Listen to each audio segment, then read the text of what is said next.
कल zero order reaction किया था तो हमने ये देखा था कि जीरो ऑर्डर रिएक्शन के लिए जो के की वैल्यू है वो हम निकाल सकते हैं 1/T A not minus A, initial concentration minus final concentration, और जो टी हाफ होता है जीरो ऑर्डर के लिए वो होता है ए नॉट बाय 2K। इसी तरह से फर्स्ट ऑर्डर रिएक्शन के लिए के की वैल्यू होती है 2.303 डिवाइड बाय के लॉग ए नॉट बाय ए, और टी हाफ होता है 0.693 डिवाइड बाय के। तो आप जीरो ऑर्डर के लिए ये वाला फॉर्मूला यूज करेंगे, फर्स्ट ऑर्डर के लिए ये वाला फॉर्मूला यूज करेंगे।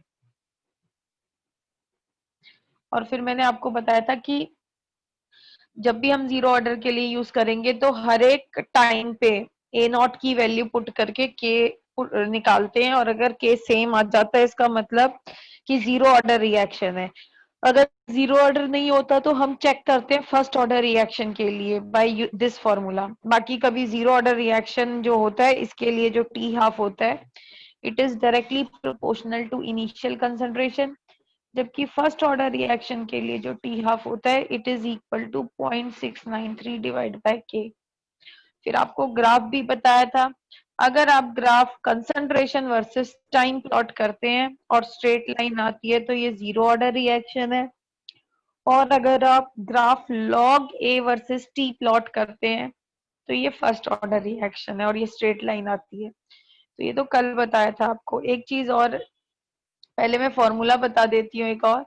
अब ये कह रहे हैं कि मान लीजिए आपके पास फर्स्ट ऑर्डर रिएक्शन है, तो जब टाइम t1 है तो इक्वेशन क्या हो जाएगी, log a1 माइनस के t1, यहाँ पे मैंने t1 कर दिया है 2.303 प्लस log a नॉट। तो मैंने 1 डिग्री जो फर्स्ट ऑर्डर रिएक्शन है उसी का मैंने जो है ये इक्वेशन लिखी है। उसके बाद है एट टाइम t2, जब आपका जो टाइम है वो t2 होगा तो कंसंट्रेशन कितनी हो जाएगी, a2 हो जाएगी, और उस टाइम ये इक्वेशन बन जाएगी। तो ये दो अलग अलग कंडीशंस पे दो अलग अलग टाइम पे इक्वेशंस हैं जिनमें अलग अलग कंसंट्रेशन है। अब ये कह रहे हैं आप इन दोनों को माइनस कर दीजिए, वन में से आप टू माइनस कर दीजिए। जब आप वन में से टू माइनस करेंगे तो ये हो जाएगा log a1 minus log a2, और ये आपका जो है जब क्योंकि वन में से ये माइनस कर रहे हैं तो हमने माइनस कर दिया, और ये जो log a नॉट है a नॉट से कट जाएगा, तो ये आपकी इक्वेशन कुछ ऐसी आ जाएगी। फिर आप कॉमन ले लीजिए k 2.303, क्योंकि ये माइनस माइनस क्या हो गया होगा, प्लस हो गया होगा, तो t2 माइनस t1।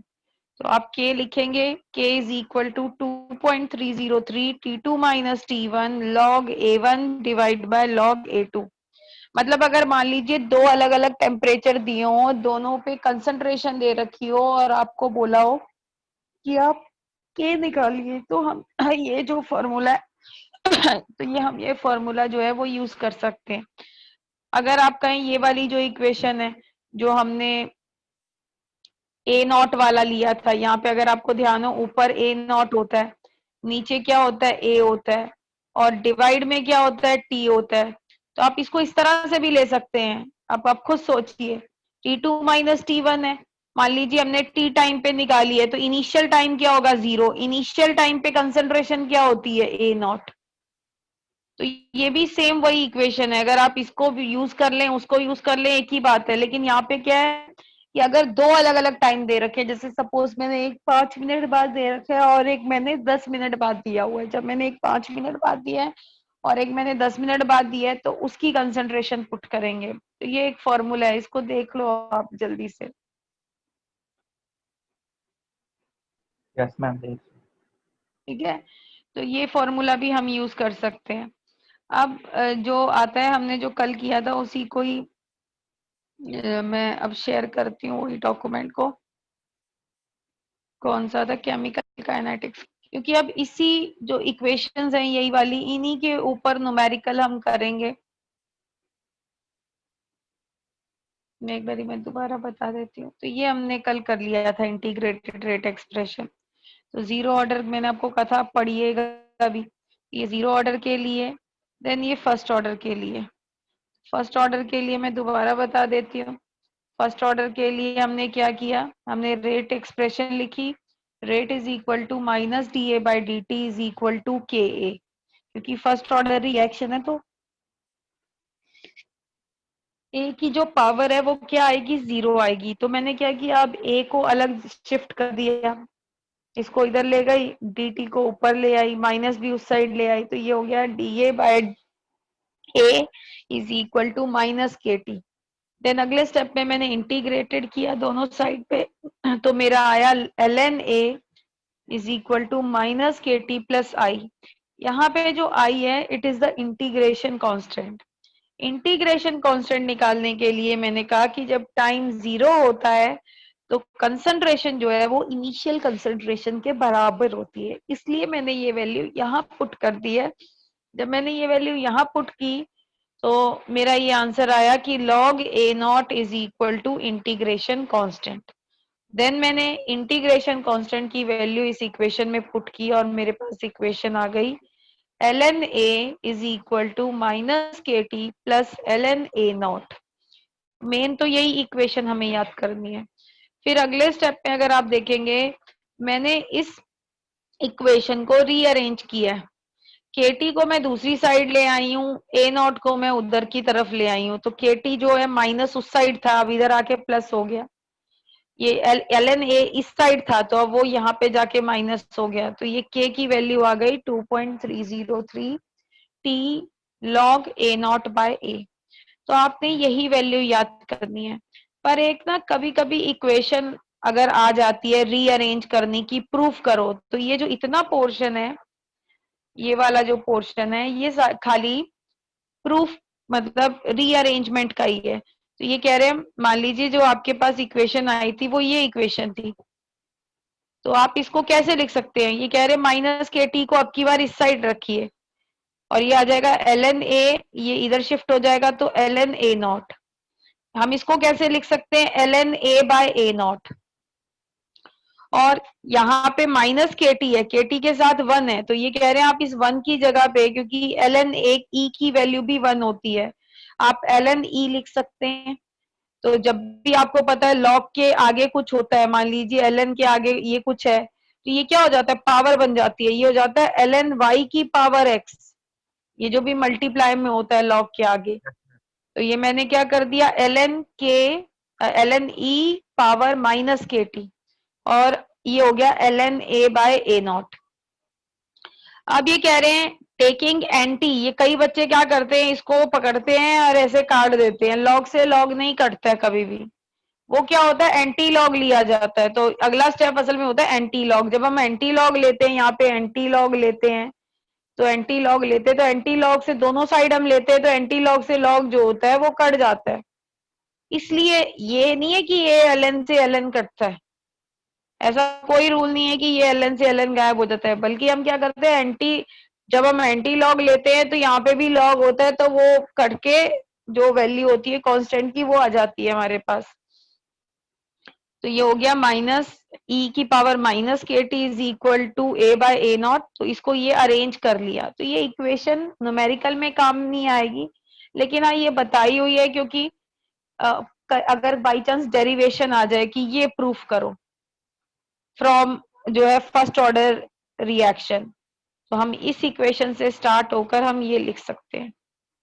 फिर ये ग्राफ वगैरह तो कल ही एक्सप्लेन कर दिए थे आपको। फिर हाफ लाइफ पीरियड भी आपको बता दिया था, जो आज बताया उसको यहाँ इस इक्वेशन से भी स्टार्ट करके फिर वही इक्वेशन आ जाएगी। और इसके एग्जांपल्स हैं hydrogenation of ethene.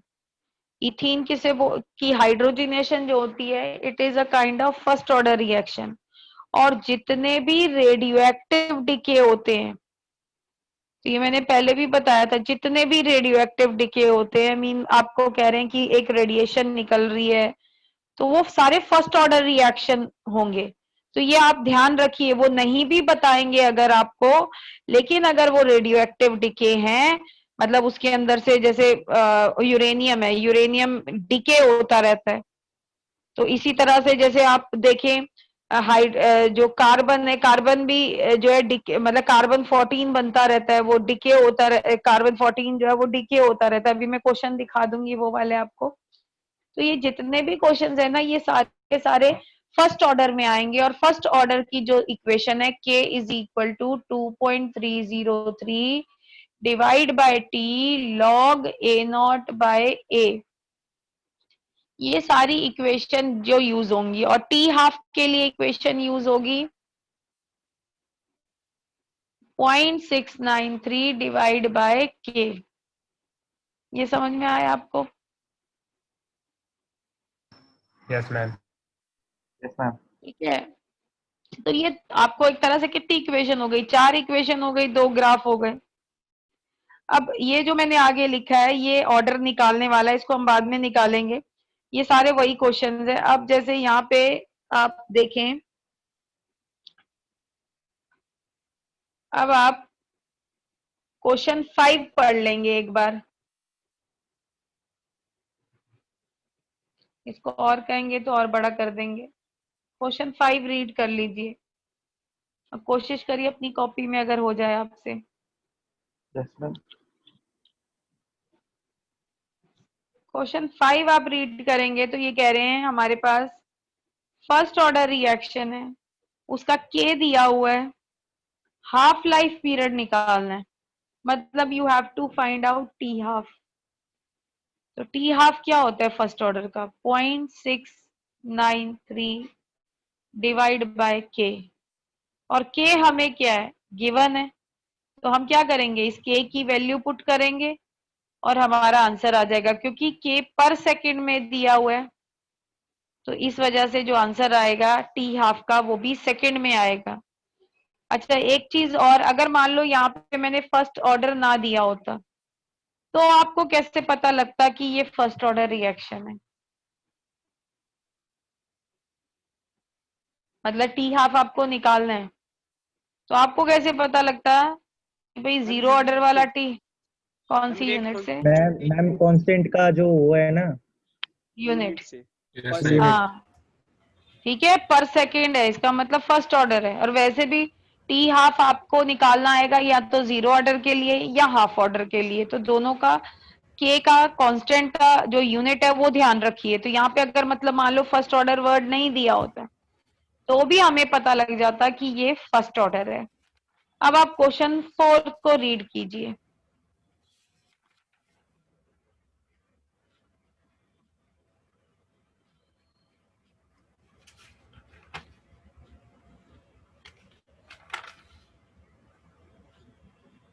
Question 4 read कर लीजिए अच्छी तरह से, लिख भी लीजिए।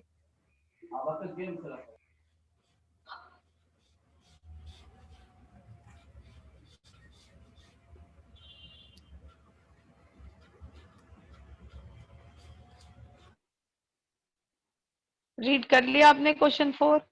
Yes ma'am. Yes ma'am. तो यहाँ पे कह रहे हैं, यहाँ पे पहले मुझे कोई बच्चा बताए अगर किसी को समझ आ गया हो, बताओ। मैम यहाँ पे हाफ लाइफ पीरियड दिया हुआ है। हाँ चलो, टी हाफ दे जीरो रखा है, ऑर्डर चलो मैं वो रिएक्शन है। लिख देती हूँ। मैम फर्स्ट, हाँ जीरो मैम। ऑर्डर रिएक्शन है। क्यों है zero order? Ma'am thermal first order है डिकम्पोजिशन हो मैम। रही है। Ma'am first. Ma'am thermal decomposition अच्छा। हो रही है। अच्छा, क्यों, इससे क्या फर्क पड़ता है? जरूरी थोड़ी ना थर्मल डिकम्पोजिशन होगी तो वो पता है, जीरो ऑर्डर ही होगा। आपने बताया था। नहीं, मैंने ये नहीं बताया था, मैंने ये कहा था वो अमोनिया की थर्मल डिकम्पोजिशन बताई थी, अमोनिया की। यहाँ पे अमोनिया नहीं है। और कुछ देखिए, कोई और बच्चा? टी हाफ दिया हुआ है, चलो और बताइए क्या दिया हुआ है? के निकालना है, ये भी बता दिया मैंने कि टी हाफ दिया हुआ है, के निकालना है। पर अब कौन सी इक्वेशन यूज करेंगे? जीरो ऑर्डर वाली, क्योंकि आपके कोर्स में जीरो है और फर्स्ट है, तो जीरो है या फर्स्ट है बताइए। मैम क्वेश्चन फर्स्ट को ऑर्डर दोबारा वाली। पढ़, कैसे? मैम यहाँ पे इनिशियल प्लेसेस से इंडिपेंडेंट है, मतलब उस पर डिपेंड नहीं करता। हाँ, इन्होंने बोला है कि T half is independent of initial pressure, या प्रेशर कह दें या कंसंट्रेशन कह दें। तो ये जो है, जब जो टी हाफ है इंडिपेंडेंट है प्रेशर का, इनिशियल प्रेशर से, इसका मतलब ये क्या है, फर्स्ट ऑर्डर है। और बाकी जहां ये आप थर्मल डीकम्पोजिशन की बात कर रहे हैं, तो मैंने ये नहीं कहा है कि ये जो थर्मल डीकम्पोजिशन है वो हमेशा ही जो है, अभी आपको बता देते हैं, वो हमेशा ही जो है जीरो ऑर्डर होगा। और यहाँ पे जो डीकम्पोजिशन लिखी हुई है वो HI की लिखी है, अमोनिया की लिखी है, ये स्पेसिफिक एग्जांपल है, N2O5 की नहीं लिखी है। और वैसे भी वो एग्जांपल के तौर पे नहीं आपको पूछेंगे कि कौन सा ऑर्डर है ये। और वैसे भी ये अलग है, डीकम्पोजिशन हर एक जो कंपाउंड है उसका अलग अलग ऑर्डर हो सकता है। बाकी मैंने बताया था, जो मैंने फर्स्ट ऑर्डर के लिए बताया था वो मैंने आपको बताया रेडियो एक्टिव डीके, अभी उसका भी एग्जांपल बता देंगे, वो सारे फर्स्ट ऑर्डर होते हैं।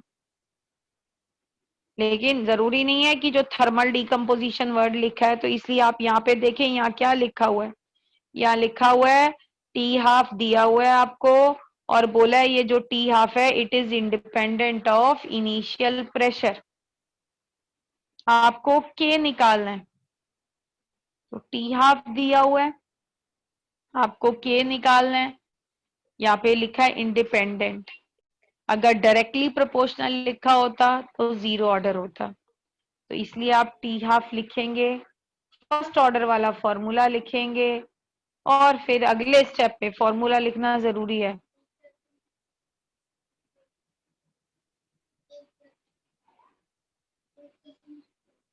ट्वेल्व, हाँ, तो आप जो है फॉर्मूला लिखेंगे इसका, ठीक है, और आप वैल्यू भी पुट करेंगे। इतना समझ में आया सबको? Yes ma'am. ठीक है। अब आप ये जो क्वेश्चन 6 है ना, ऐसे क्वेश्चन आपको फिजिक्स में आएंगे, जो आप करेंगे ना न्यूक्लियस चैप्टर, अगर कोर्स में अभी होगा। पहले तो इस क्वेश्चन को पढ़ लीजिए, इसका दूसरा पार्ट चाहे आप मत पढ़िए अभी, उसको हम दूसरे को बाद में करेंगे, पहले पहला पार्ट पढ़ लीजिए यहाँ तक।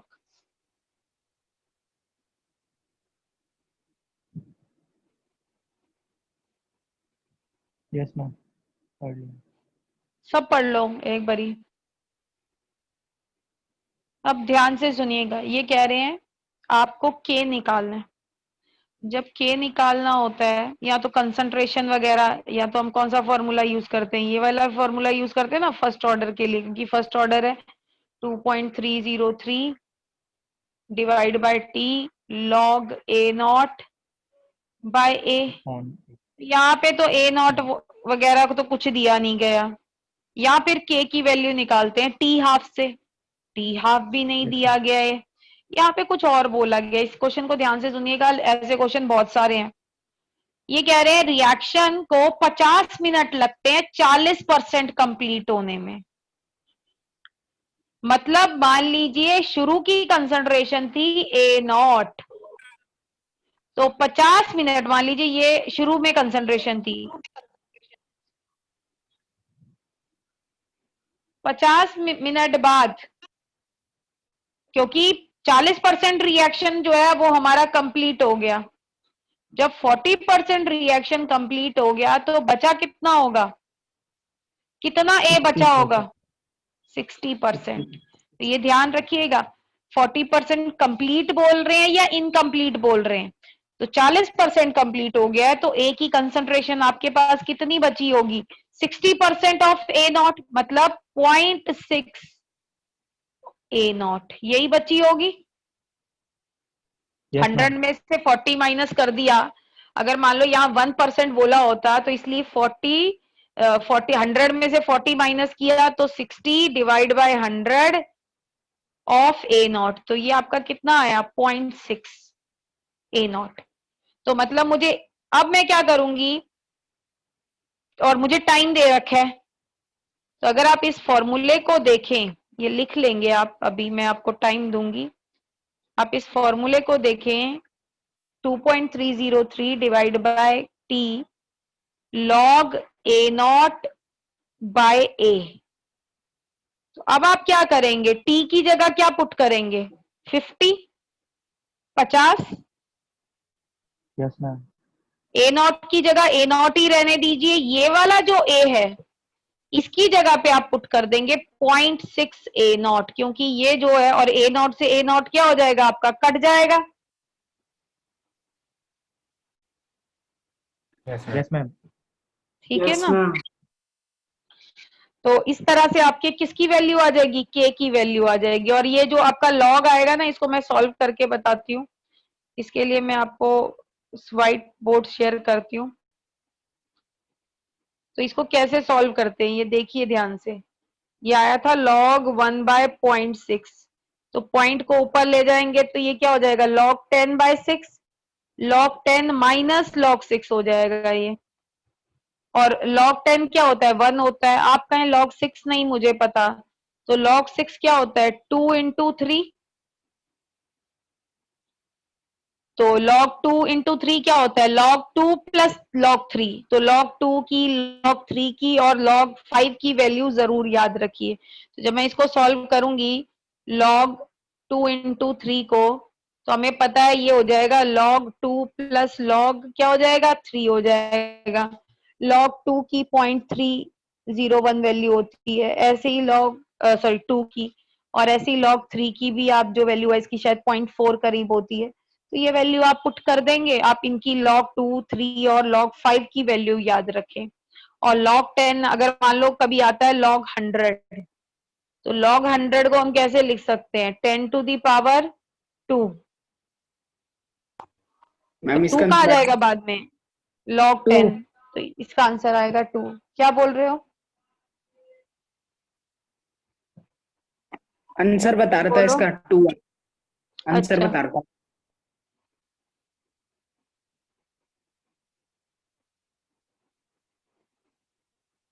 अच्छा, और कुछ पूछना हो।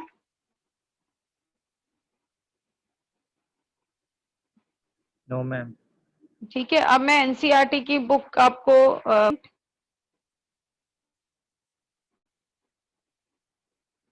ये क्वेश्चन 4.13 देखिए। Question 4.13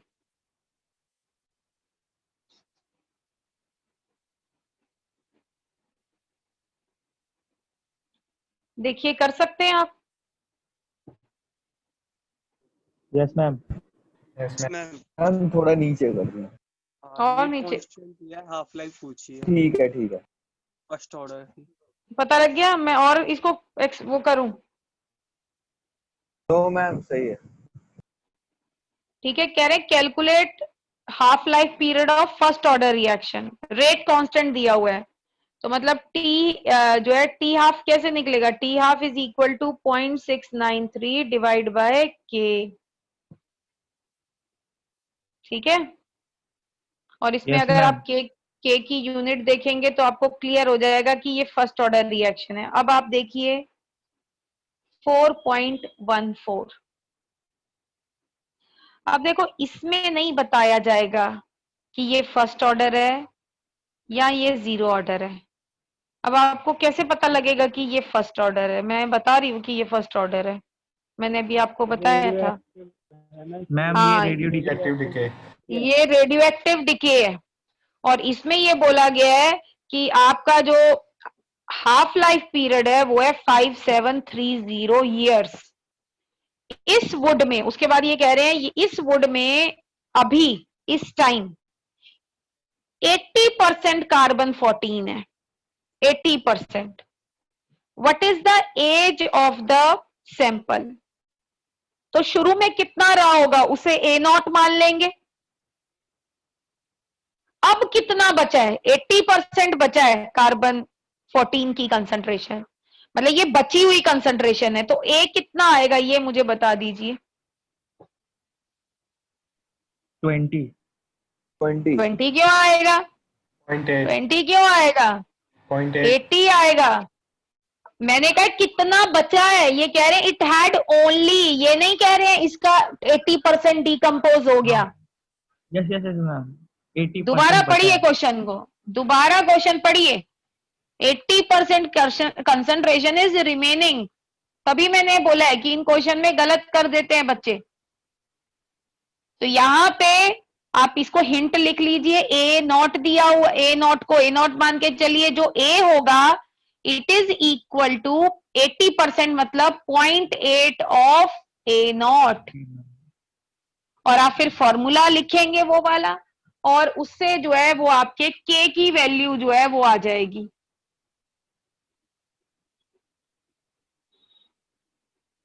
yes ma'am. ठीक है, तो ये क्वेश्चन Yes, ma'am. करिएगा आप।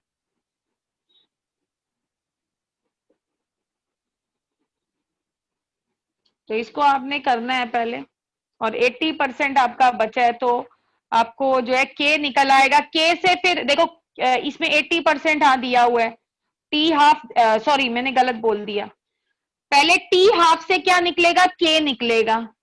दोबारा सुनिएगा, टी, क्योंकि हमें एज निकालनी है सैंपल की, टी हाफ से क्या निकलेगा, के निकलेगा। समझ आ गया कि टी हाफ दिया हुआ है, के निकलेगा। फिर हम ये वाला जो के वाला फॉर्मूला है 2.303 log a naught by a, तो ए की जगह पे हम क्या पुट कर देंगे, 0.8 ए नॉट। और ये जो टाइम है ये निकालना है हमें, क्योंकि वो ये बोल रहे हैं कि आपको एज निकालनी है कि कितनी एज में ये जो है 80% रह जाएगा सैंपल। दो ठीक है, फॉर्मूले यूज होंगे, ठीक है, इसको हिंट में लिख लीजिएगा आप। हाँ जी बोलो। Okay ma'am. कुछ नहीं। अब आप ऐसे ही क्वेश्चन 4.16 देखो, के दिया हुआ है, कह रहे कितने समय बाद it take to reduce initial concentration to 1/16। अब मुझे बताइए, ए नॉट तो इनिशियल कंसंट्रेशन हो गया, ए कितना है इस केस में,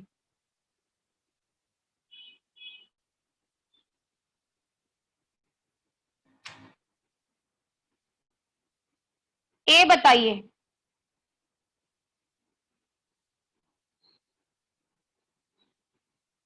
सोच के बताइए। कह रहे कितने टाइम में जो कंसंट्रेशन है वो घटकर कितनी हो जाएगी, 1/16। तो ए क्या हो गया, 1/16 ऑफ ए नॉट।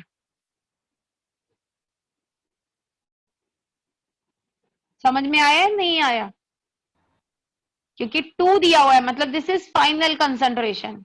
उन्होंने कहा है कि ए की कंसंट्रेशन जब इनिशियल कंसंट्रेशन इट ये घटकर कितनी हो जाए, 1/16 रह जाए, तो ए कितना हो जाएगा, ए नॉट बाय 16।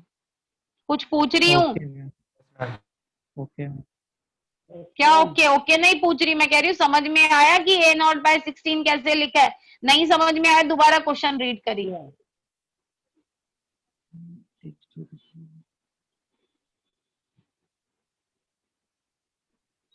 यस मैम, समझ आ गया। ठीक है ना, इसको आपने खुद एक बारी करके देखिएगा, कल फिर हम दोबारा इसी पे कंटिन्यू करेंगे। अब आप क्वेश्चन नंबर 4.17 देखिए। इसमें कह रहे हैं एक न्यूक्लियर एक्सप्लोजन होता है जिसमें एक प्रोडक्ट बनता है स्ट्रोंशियम 90। इसका हाफ लाइफ पीरियड दे रखा है, तो आपको पता है हाफ लाइफ पीरियड से के निकलता है, क्योंकि ये न्यूक्लियर एक्सप्लोजन है तो फर्स्ट ऑर्डर रिएक्शन है, तो टी हाफ दिया हुआ है जब। और फिर ये कह रहे हैं कि जो नया जो बच्चा पैदा होता है उसकी बॉडी में इतना स्ट्रोंशियम है 1 माइक्रोग्राम, तो मतलब ये ए नॉट हो गया। कह रहे हैं जब वो बच्चा